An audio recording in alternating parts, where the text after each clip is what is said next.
Right, hi everyone. We're just a couple of minutes away from starting and I can see people are logging on and joining us. So I just wanted to quickly come in and say hi and say that we are ready and waiting for you, and we'll be back in 2 minutes' time.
Right, me again. Thank you if you've just joined us. I can still see people are logging on. So what I'm going to do is just wait for 30 more seconds and then we'll kick things off.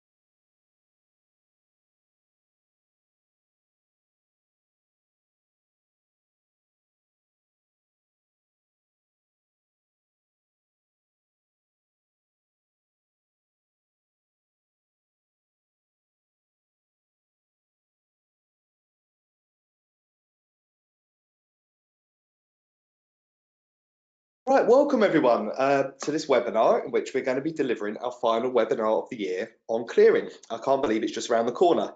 We've previously covered this year the headline findings of the National Clearing Survey and our advice and strategies on early planning. So this year we thought, as we're already in May, we might focus a little bit more on database recommendations, what you can still do between now and A-level results day, where the white space is for institutions to still make an impact and beyond, and how you can use your own data and campaign results to maximise conversion and make every pound you spend in clearing count. So you're going to hear two voices today and a slight change in the billing. First of all, no, I'm not Alex and I'm definitely not Holly. And for those that know him, he hasn't suddenly acquired a North London accent.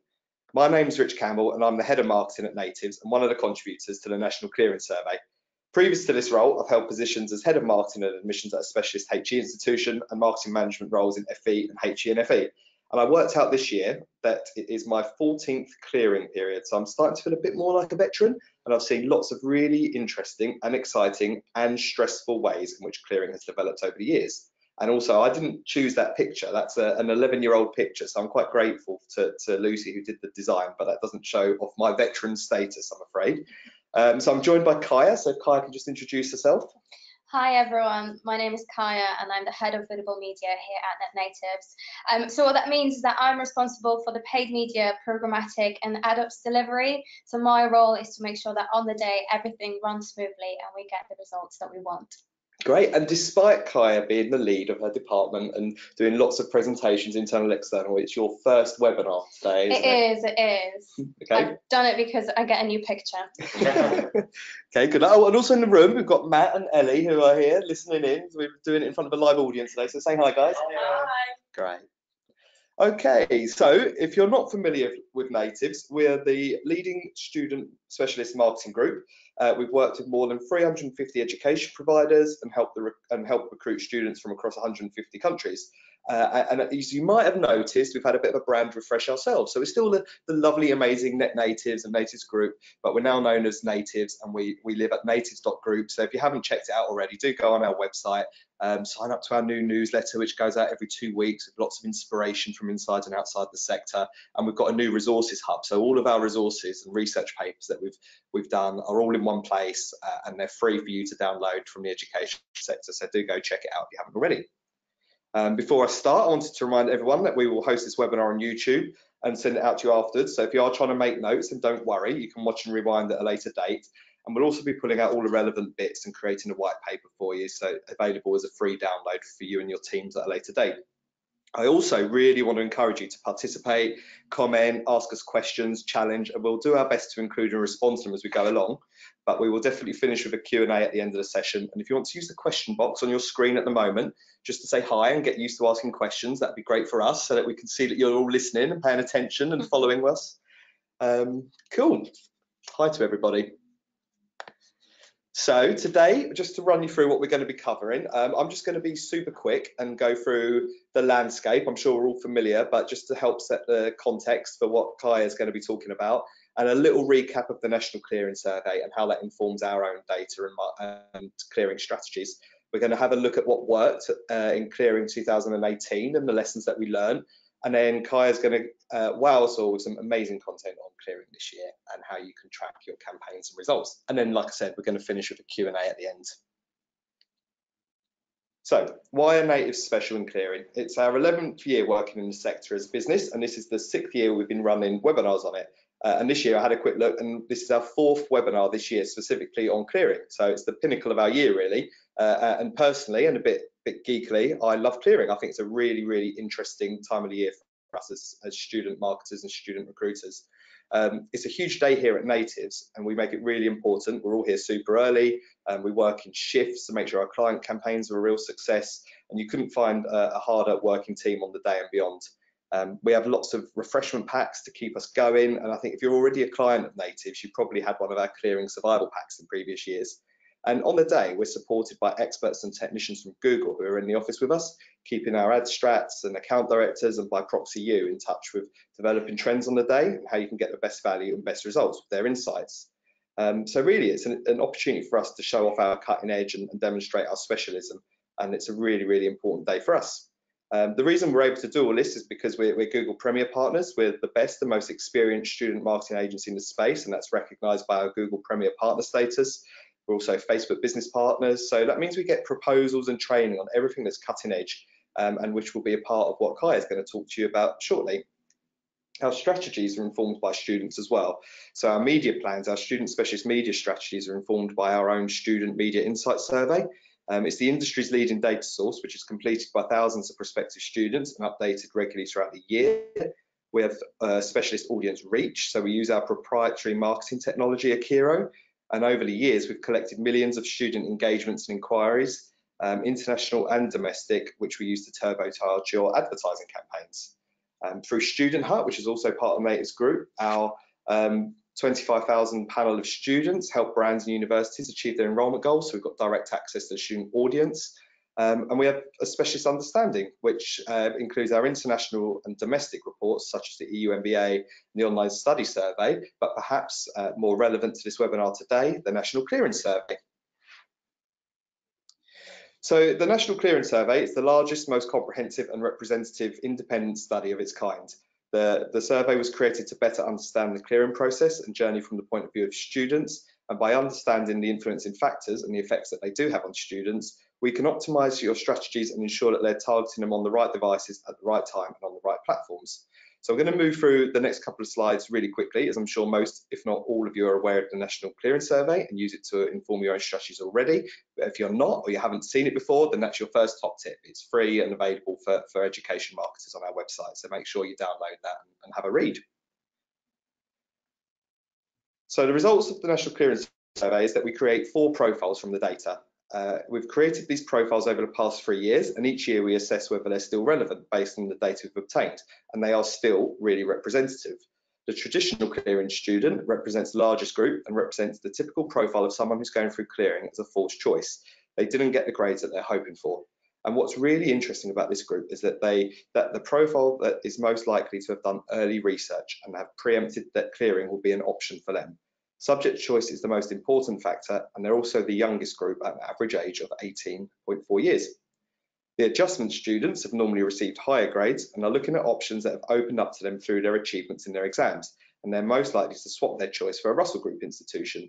59% would choose to go to a Russell Group institution in clearing. As an interesting fact about this audience is that they are the most active on social media, so there are plenty of opportunities to influence their behaviour on social.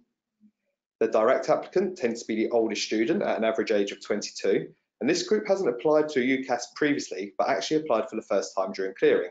To add to the challenge of being able to identify and track this audience, they've got quite a mixed background in terms of qualifications studied, post-16 education type, and they don't typically research before A-level results day about clearing. So this is the group that I predict a great opportunity for institutions between now and the start of next term, but conversely, they're also the hardest to reach and influence at this stage. And finally, the mind changer. Ooh, gone one ahead then. Finally, the mind changer. So this group go through clearing for reasons not particularly related to traditional clearing, but perhaps environmental or social factors. They might have wanted to change the location of where they're studying, or their personal circumstances have changed, which has impacted on their study choice, and they're active in clearing for these kind of reasons.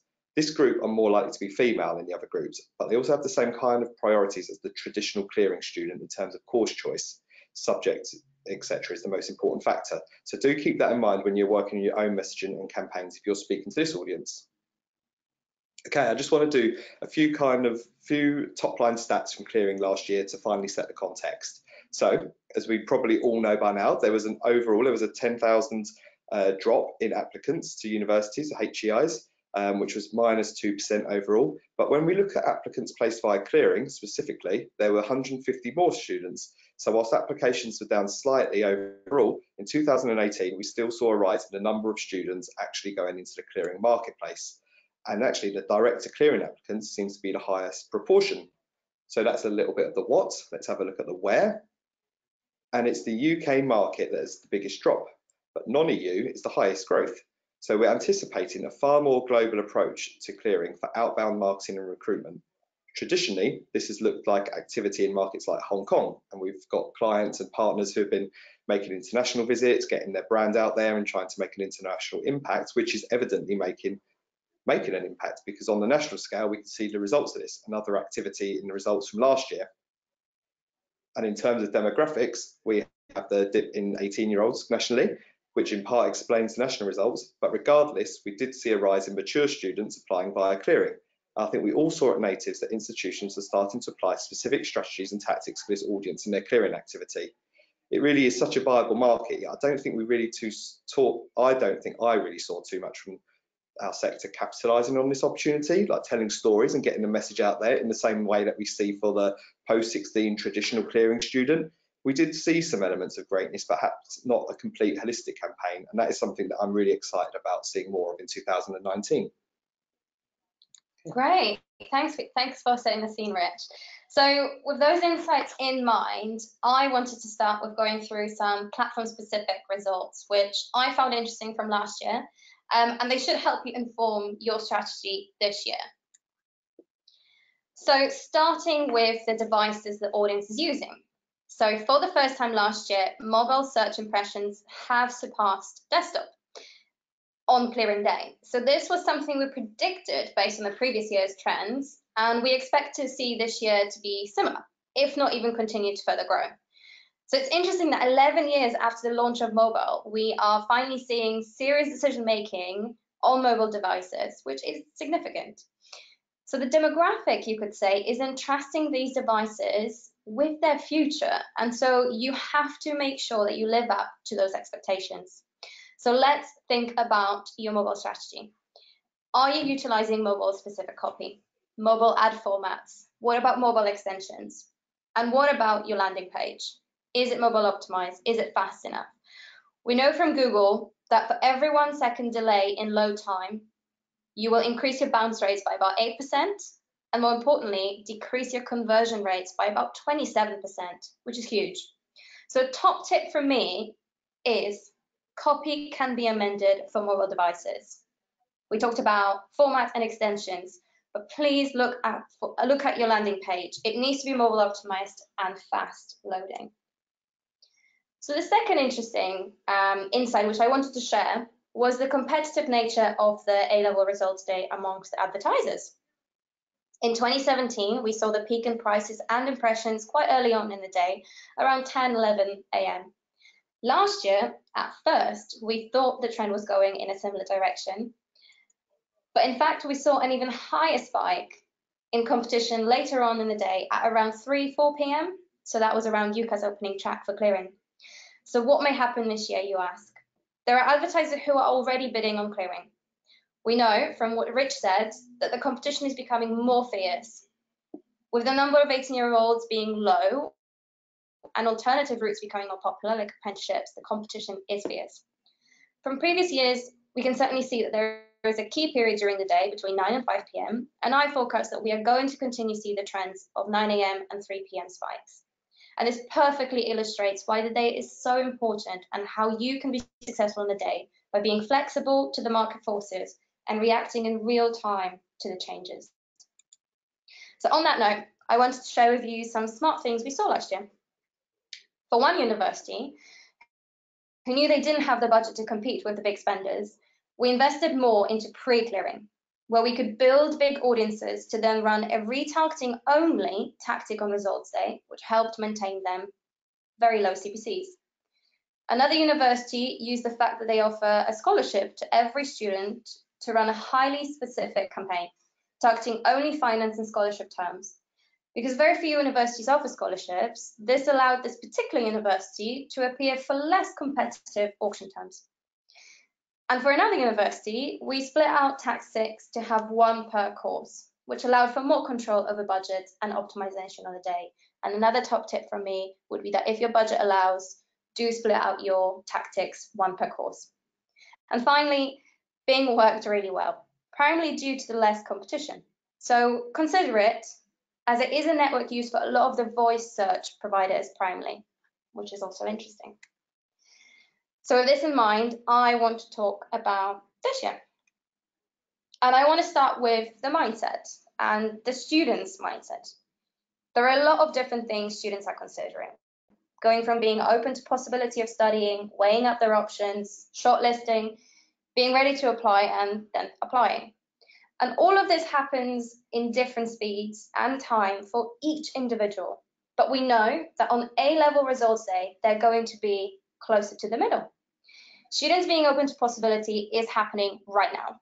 Before results day, they are hamstrung with their options. So when they are looking and they are open to information, you need to make your advertising count. Differentiated messaging for these stages of mind ensures a student is targeted with the right message for where they are on their journey to making an application. So at Natives, we understand the mindset phases of a prospective students, and we have overlapped that with a practical and simple planning structure, as you can see on the slides, which allows us to target potential students with precise messages that reflect their mindset at the corresponding point of the journey. But it's not a straightforward thing, and it can be confusing. So when I was selecting my university, I talked to my tutors, career advisors, and then I turned to search, and that was all in year 12. So at that point, I knew what I wanted quite early on. But following this, obviously my journey with university did not stop. I was still thinking, considering while studying and doing my exams in year 13, what should I do? But this is just my experience. And as we said, each journey is individual to each student. And so your communication strategy needs to understand and reflect students' mindset wherever they are and however fast or slow they are moving on through the journey. So we need to think about the eyeballs on your brand and engagement with your brand.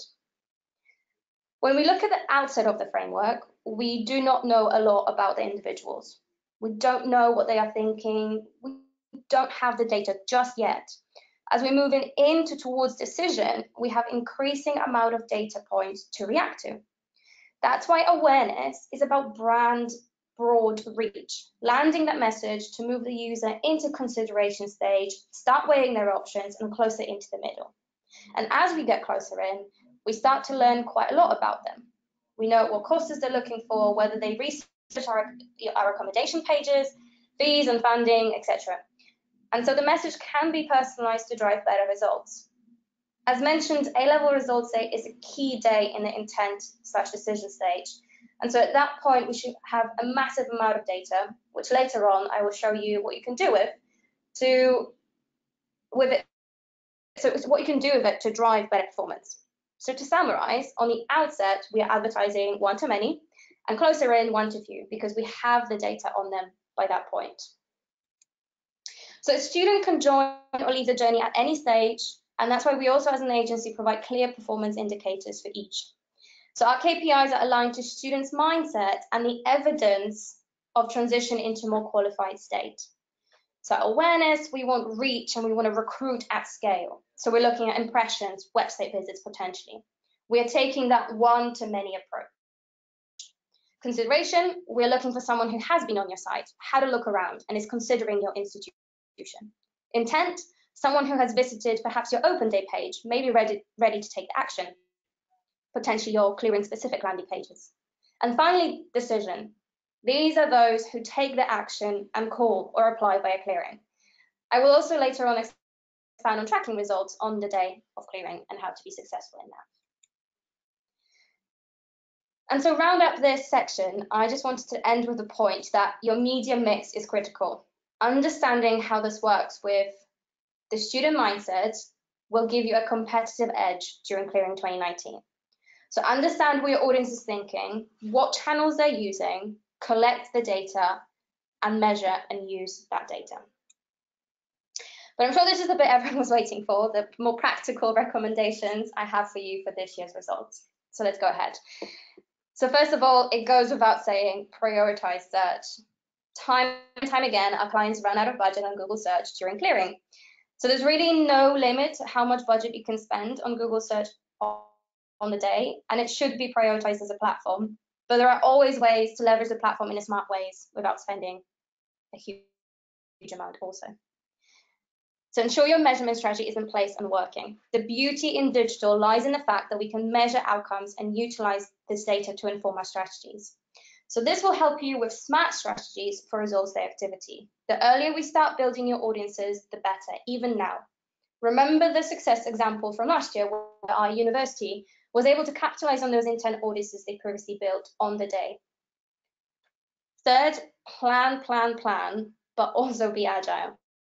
So with social being a hit and miss on the day, it is important that you agree on the process for moving budgets on the day with your client services partner. We want to make sure that your spend is allocated on the right platform at the right time. And often we will only be able to make that right decision on the day, depending on those market conditions. A-level results campaigns should start a few days before. So with the algorithms needing data to learn, it is crucial that you are up and running a few days before the big spike. Let the platform know you and your campaign before the competition heats up. This will help you during the bidding process. My recommendation is to have it live by the 13th, 14th, so 2 to 3 days before. Be clear on the user journey. So taking users to the right landing page can help the campaign be more successful. We know that.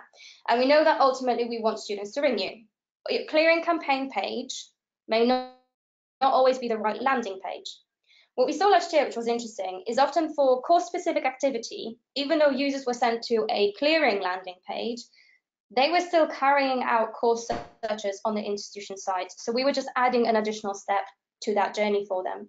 So we therefore recommend that you review your course and faculty pages to make them clearing friendly. Have that number on there, have the link to your clearing landing page on there, as well as having that separate content dedicating to clearing only. And finally, brace yourself. I have to end on this one. Be prepared for the calls. There is absolutely no point in your Black Friday if no one can get through. So we know that advertisers can see an uplift of up to 20% in the results by personalizing their ads.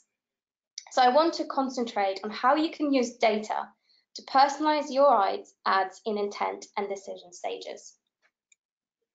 So dynamic search ads are not a new feature, but they are now available at ad group level, whereas previously they had to be a separate campaign. What dynamic search ads allow us to do is by utilizing the URL of your page, of your website, the system can find additional searches that are happening beyond the keywords that we have selected. So Google say that 50% of all searches are brand new. So this tactic can help us make sure that we're covering the right keywords from the start, but also if those new searches happen and they're relevant to your landing page, cover those as well. So we need those tags to be set up in order to be able to run this campaign. And second of all, on Facebook, we can leverage dynamic product ads. So a dynamic product ads automatically shows the right product to people who looked at certain pages on your site. So if they looked at your history courses, they will see a history specific ad. And going back to that figure, 20%, we know that 20% of your activity can increase by 20% if you have personalization in place.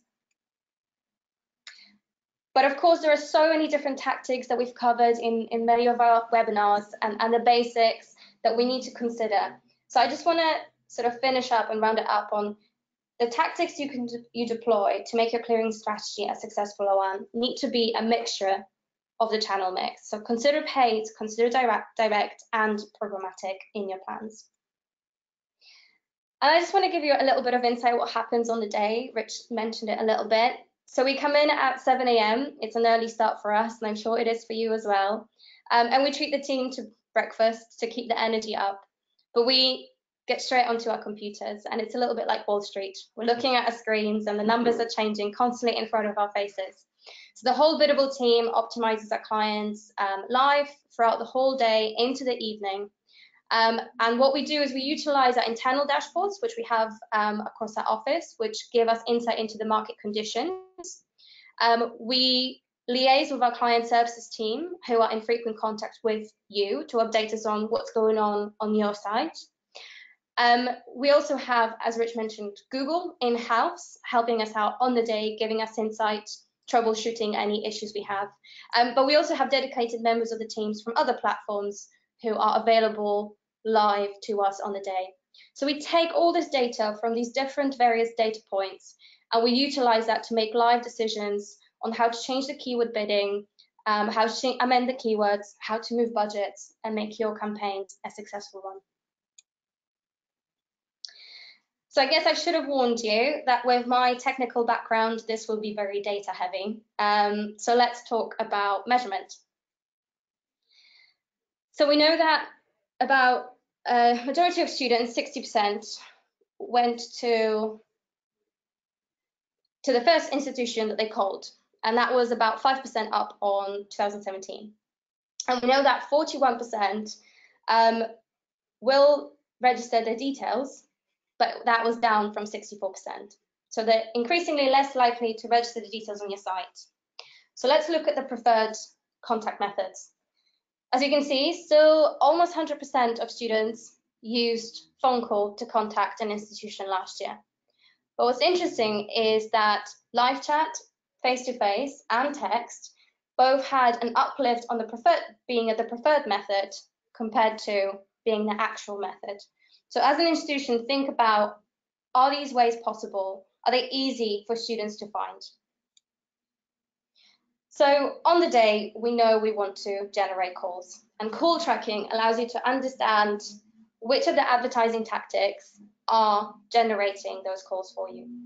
And a top tip from me here is that as a biddable team, we find this information so useful because it's live, and obviously not all platforms allow for call tracking. Google does, but the others don't. So by using a mixture of dynamic and static call tracking, you can help your paid media analysts and your biddable analysts optimize the activity better on the day to the live results that are being presented to us.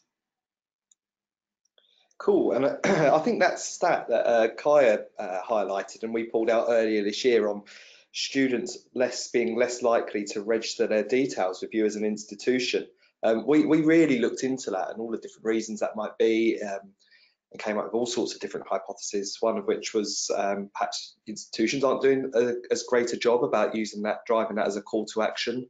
The student clearing journey is fragmented, so they're going off to all different parts of your website, some of which aren't related to leaving their contact details for more information, or student behaviours changing as well. So we all think that it's a bit of a mixture and a perfect storm, which has led to this decrease in students willing to register their details, despite the fact that they're doing increasing amounts of research. But for whatever reason it is, that just makes it even more important that you understand the student clearing journey, and that you understand where your lead data comes from, and so that you can further optimize your campaigns and drive increased conversions later on in your campaigns. And as we said earlier, clearing is getting so much more competitive. It will become increasingly competitive for all sorts of different reasons. So increasing your conversion rate and giving yourself the best possible opportunity to have a successful clearing, this is such a vital part of any marketing strategy.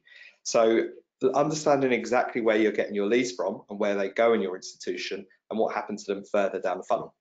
What we recommend is that you do a deep dive into your process and map out how that they can be improved. This is a long-term outcome-focused strategy that will benefit you over a long period of time. So it's not limited to your campaigns or clearing. It's a fantastic thing that you should all be doing if you're not already. So the first step is to understand the type of lead sources you have, and then to identify the position in the conversion funnel that these leads occupy. We know from the NCS and from all of our shared experiences working in education that you have lots of lead sources. They could be marketing campaigns, offline sources, your events, integrations, and there might not be any clear method or visibility to follow up with students and drive them towards a conversion with specific messaging related to where they've come from. So make sure you're always capturing and using the data from all types of inquiries and touch points. Then work to map out these touch points that they have in your student journey. Who's responsible for managing them, and the possible systems you could use to automate the process. And understanding the data you have coming in is so important, and that's where I just wanted to mention very briefly data intelligence dashboards. So business intelligence dashboards are used in the education sector. We know universities are using them, clients are using them, but also some of the biggest brands and companies use the data intelligence. They really are the tool that modern data-driven marketers could and should be using, and they exist for our clients and they exist for you. So they help you take your marketing game to the next level. You can use data to plan ahead, spot trends, easily create reports, and ensure you're meeting the challenges of an increasingly automated world. So you can not just get the performance of your campaigns, but the impact that this is having on your KPIs as an institution through tight integration with your existing technology. So a top level overview of this could include bespoke dashboards showing personalized KPIs with customized filters and charts and a navigation system that is very specific towards your clearing activity. A breakdown of data that's tailored for your needs. So it might be looking by course, partner institutions, intended application year, where they're on the funnel. So all of this data can be broken down and very visually represented to you. And then you can also build in access for different levels of users. So I know from this webinar that we have managers and heads and directors and vice chancellors on this webinar alone, and each of those stakeholders will want to see different information in a different way visually, so that they can make these real-time or very quick decisions based around clearing activity, and also help you as marketers. So it helps justify your decision making because you've got the data to back it up in a way that your stakeholders from different levels will be able to understand very easily. And that's one of the great things about dashboards, is that you can set up these reports beforehand so that you're able to pull them off very, very quickly and share that with your senior stakeholders. So on A-level results day specifically, it helps you use real-time data to inform how your budget is being spent hour by hour. So you can easily identify what platform is delivering the best results, what keywords are having the greatest impact, and where your calls are coming from. So our 2019 predictions. So I was on the webinar this time last year, so I'm the only one who is getting named and shamed a year later to see how I got on. So I'm going to start with looking at my prediction from last year and seeing how I got on, and then me and Kaya are going to have another go at next year, and also we've grabbed in some more natives to have a prediction, so we've got a bit more variety for you next year. So last year I said we're going to increasingly see creative and commercial methods for conversion, and then I kind of had a call to action for us all, sort of asking, is this a good thing? So by that I mean I kind of think I've done semi all right there, because we have seen different ways of traditional institutions trying to persuade students to come through and convert. I'm not going to name any particular institutions, but we've seen cashback schemes. So if students get certain A-level grades, then they get cashback to put towards their studies. Or I think I've seen Apple Macs being provided if they convert to the course, again, to help with their studies. But these are just really different conversion tactics that we're seeing from traditional institutions that are experimenting. The removal of grade boundaries at one institution, which was quite rightly national news. And I think that's really interesting. I think as marketers, we've got a really important part to play in this, particularly if you're working at sort of manager head level, because you've got a really good understanding of how that might impact up and down the whole business, particularly if you're using campaign dashboards. But you know, what damage to brands might that do if your grade boundaries are removed? You know, if you're thinking longer term than just having a successful clearing, talking about conversion or keeping students engaged beyond the Christmas break. You know, if you're asking people to come with no grade boundaries because you want those numbers in September time, what are those numbers going to look like in January, and how might that affect funding over the 3, 4, 5 years period? So we're going to do a really interesting research piece on students that we have tracked and interviewed and researched through the National Clearing Survey, and where they were at 1, 2, 3 years into the future. So we're going to have some really interesting conversion stats for later on in the year to share with you. So I'm going to say I got half points there. Right. Kaya, what's your prediction? So I will think that we will continue to see a growth trend in students preferring to contact universities via messaging apps. So this goes back to the slide where I looked through the contact methods, and although students used phone calls almost 100% to contact university, the preferred method for phone calls was significantly lower. And on the flip side, if you remember, I mentioned that live chat and text messages were higher on preferred and lower on the actual. So I think we'll see more universities allowing students to contact them via those chat messages. Just recently, Facebook announced Messenger becoming end-to-end encrypted, which I think, again, will help Messenger be a more preferred method. And actually, I was on the Facebook QBR just the last week ago when we talked about a case study where university successfully used Facebook to Facebook Messenger activity to actually convert students through the Facebook messaging app into students. So again, lots of opportunities. We can cover some if you have any questions further later on, but definitely I think something that's going to be looking at this year. Yeah, I think that sounds like a follow-up webinar. Well volunteered. Right, let's speak for Holly now. So what's her prediction? I can't see this on my screen. Let's get it up on Kaya's. Brand familiarity is key to success in clearing. For some institutions, investment in awareness level advertising will need to increase to compete effectively. And I think that can be backed up by what we talked about, some success stories from last year, you know, investing into pre-clearing and thinking of that mindset that I covered. So, you know, the awareness, you need to have that in order to grab and gather that data to then later on use in those intent and decision messages. You know, yes, you could run a broad campaign at decision stage, but it's not going to be personalized. It's not going to get you those results that I talked about. So I agree with Holly that the investment in awareness, I think we'll see go up. Great, we'll keep an eye on that. And then this one is from Alex, who's head of technology at Natives. And Alex says, long lead nurture will need to run alongside clearing recruitment marketing to avoid summer melt. It's a buyer's market. That is very Alex Calder. Kaya, do you have any thoughts on that one? So again, you know, we talked about phone calls, but again, as I mentioned, that was actually lower on preferred than being used. So with the other methods being utilized by students, you know, that might mean that there's a longer conversion cycle. So you need to consider, just like with any lead nurture, you know, what do you do with those calls? What do you do with these individuals when they contact you? How do you nurture them? I think from National Clearing Survey, we saw that there were, especially for mature students and direct, they were ringing up later than earlier on. So again, you know, it's not just about the day, it's about the day after and so on. We know that clearing goes all the way up to October. So still consider what your strategy for conversion is throughout the period.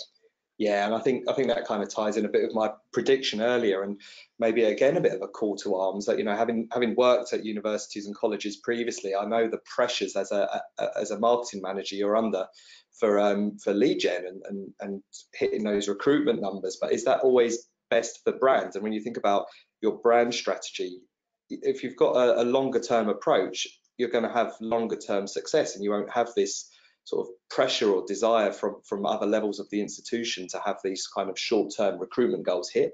So having a longer lead nurture will not only help you for the next 10 years of your career, and you'll have fantastic clearing campaigns because of it. It really is a commitment, and those students will stay engaged, and your retention levels will stay high throughout the 3-year cycle, 3+ year cycle of those students being with you. Oh, and I did do a prediction. So this is for next year. I tried to keep it as vague as possible so I can at least claim a half a point. So like, I find this really interesting, and we all know that unis and colleges and HEIs have increasing pressure from all sorts of options, and the rise of advanced apprenticeships and different things.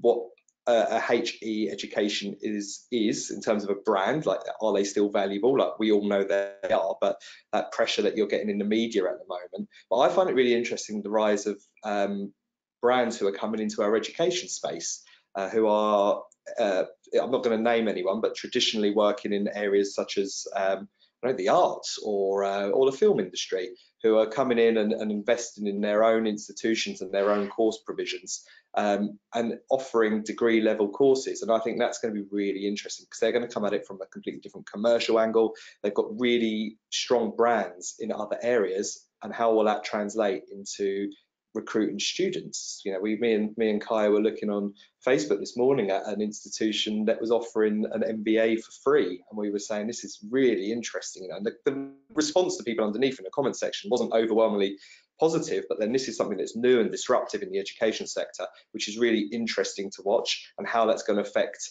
us or you, who are typically from traditional institutions listening to this webinar, and who rely on clearing as a marketplace for those student numbers.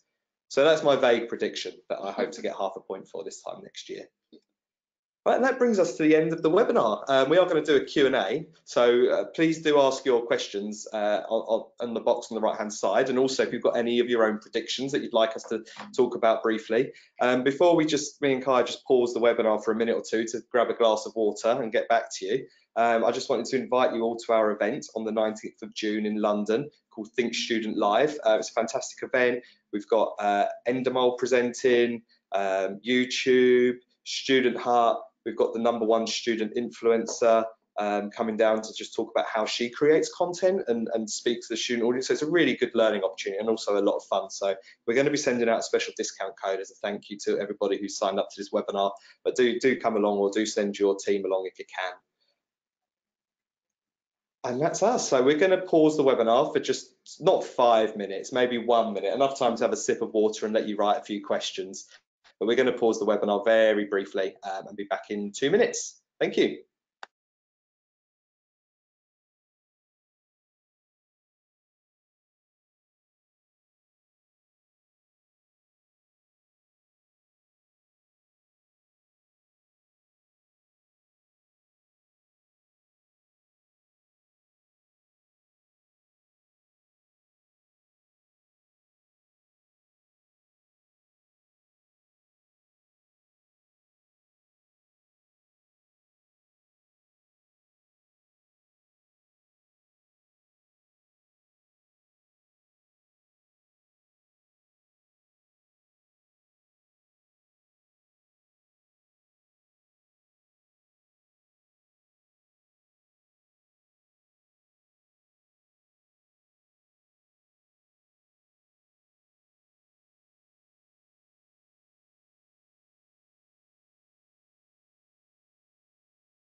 Right, we're back. Thanks for staying with us. We've got lots of questions that come through, but we're going to focus on 3, and then I'll probably put the answers to all the questions in a blog post after, or certainly by email out to you later. And also those that are asking questions that we don't have time to get round to, I'm going to I'll email you with our answer. So we'll get to you soon. So the first one is, they're all toughy, so thanks for that. Thanks very much. This one is about, what Google Facebook split would you recommend in terms of budget would you make for us at course, subject, department and institution level? So I'm going to quite happily hand that over to Kaya to answer. So it's very difficult to answer it here without knowing the budget. But what I would say is, like, going back to the more theoretical aspect of my presentation, is think about your students' mindset. How are you going to transition them from that awareness piece into the intent and decision piece? If you have enough budget, running activity for course is fantastic. If you don't, then obviously you can have your department level activity. Definitely run institution levels. You know, that is where you're going to raise your awareness, and potentially with lower budgets you can then save some of the money for course specific activity on the day. So it really depends on the budget that you have, the mindsets. You really need to consider the demographics. So what I would suggest is obviously get in touch with us. We can put together a proposal, a media plan, which will be tailored to your institution.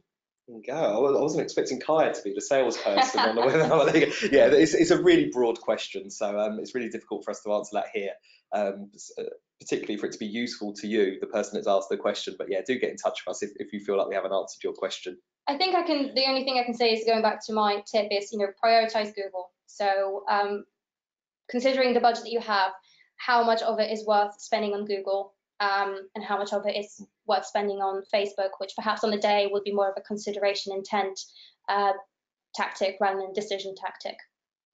Great. And then this is another lovely question. When would you recommend starting clearing campaigns? Yesterday. No, well, as soon as possible. But again, I completely understand that depends on your budget. So, you know, if you have all the budget and limited budget, start now, start building your audiences.